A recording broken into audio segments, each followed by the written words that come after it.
Iran ইসরায়েলের যুদ্ধের পরিপ্রেক্ষিতে সাধারণ মুসলিম হিসাবে আমাদের করণীয় কি?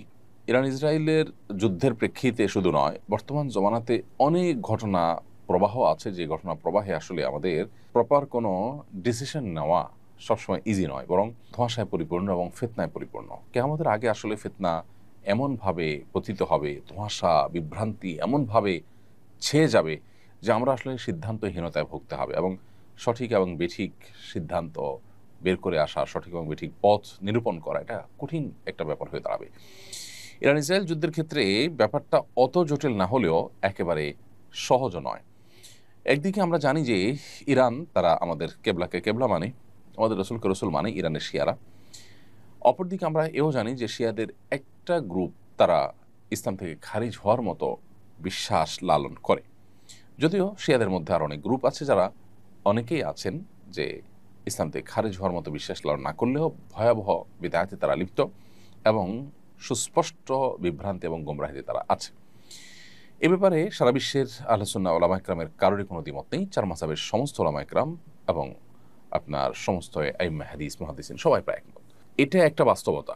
আরেকটা বাস্তবতা হলো যে আমরা জানি সিরিয়া সহ, ইরাক সহ মধ্যপ্রাচ্যের অনেকগুলো দেশে এই শিয়া প্রধান দেশটি ইরান বিভিন্ন সময় হামলা চালিয়েছে, এবং বিশেষ করে অতি সম্প্রতি সিরিয়াতে হাজার হাজার বরং লাখো আহলে সুন্নাহর আলেমদেরকে হত্যা করেছে, মসজিদগুলোকে ভেঙেছে, দখল করেছে, এবং সেখানে আপনার শিরকের রামরাজত্ব কায়েম করেছে। বিশেষ করে বাশার আল আসাদ যে কসাই হিসাবে পরিচিত, লক্ষ লক্ষ মানুষের জীবনহানি করেছে, যে সে নিজে ইরানের অনুগত এবং ইরানের সহযোগিতা নিয়ে সে তার এই জুলুমগুলো চালিয়েছে।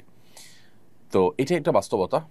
আবার ইহুদি রাষ্ট্রটির যে জুলুম দীর্ঘকাল পর্যন্ত ফিলিস্তিন সহ গোটা মুসলিম বিশ্বের বিরুদ্ধে যে ভয়াবহ এবং সবচেয়ে খুল্লম খোলা শত্রুতায় লিপ্ত, এটা তো আজকে নতুন নয়, বরং কোরআন কারীমে আল্লাহ বলেছেন, লা তাজিদান্না আশাদ্দান নাসি আদাওয়াতান লিল্লাযিনা আমানুল ইয়াহুদ, ঈমানদারদের সবচেয়ে বেশি কঠোর শত্রুতা করতে দেখবেন ইহুদিদেরকে, হে রাসূল, এবং এরপরে যারা মুশরিক তাদেরকে। আজও আমরা দেখছি যে আমাদের পার্শ্ববর্তী দেশের মুশরিক দেশ এবং এই ইহুদি দেশ, উভয় দেশ পৃথিবীর যে কোনো প্রান্তে মুসলমানদের বিরুদ্ধে তারা ঐক্যবদ্ধ এবং সবচেয়ে বেশি সোচ্চার। তো এই জন্য যারা আমাদের আহলে কেবলা নয়, সেই ইহুদিদেরকে এক সাইডে রাখলে অবশ্যই শিয়ারা, যারা আমাদের কেবলাকে কেবলা মানেন, যাদের সাথে আমাদের অনেক দিক থেকে মিল আছে, তারা আমাদের সংজাতীয়ভাবে আমাদের বহু কাছাকাছি, সেই জায়গা থেকে তাদের প্রতি আমাদের সিম্প্যাথি, তাদের প্রতি আমাদের সমর্থন থাকার কথা সূরা রুমের মূলনীতির আলোকে।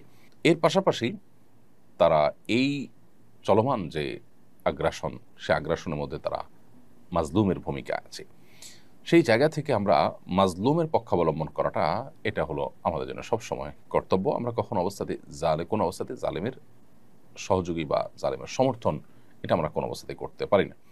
সেই সাথে আল্লাহ তাআলার কাছে আমাদের একটা কমন দোয়া থাকা দরকার, আল্লাহ চলমান সমস্ত ঘটনা প্রবাহের শেষ পরিণতির জন্য ইসলাম এবং মুসলমানদের জন্য কল্যাণ বয়ে আনে। সে দোয়াটা আমরা মনে প্রাণে আল্লাহ তাআলার কাছে বেশি বেশি নিবেদন করব, এবং সকল প্রকার জুলুমের অবসান, জালেমের পতনকে আমরা আল্লাহ তাআলার কাছে কামনা করব কায়মন বাক্যে। এবং সেই সাথে ইরান এবং শিয়া যারা আছেন, তাদের প্রতি আমাদের আহ্বান থাকবে যে এই রকম পরিস্থিতিতে আজ সারা বিশ্বের প্রায় আহলে সুন্নাহর আলেম এবং শাসকরা ইরানের তাদের প্রিভিয়াস যে আহলে সুন্নাহর আলেমদের প্রতি জুলুম, নির্যাতন, তাদের প্রতি আপনার হত্যাযজ্ঞ, এগুলো সত্ত্বেও ইরানের প্রতি তাদের যে সিম্প্যাথি, ইরানের প্রতি তাদের যে সমর্থন, সেটা তারা জানাচ্ছেন। অতএব তারাও ভবিষ্যতে আহলে কেবলা নিজের স্বগোত্রীয় ভাইদের সাথে আচরণ করার ক্ষেত্রে তারা যেন আরও দায়িত্বশীলতার পরিচয়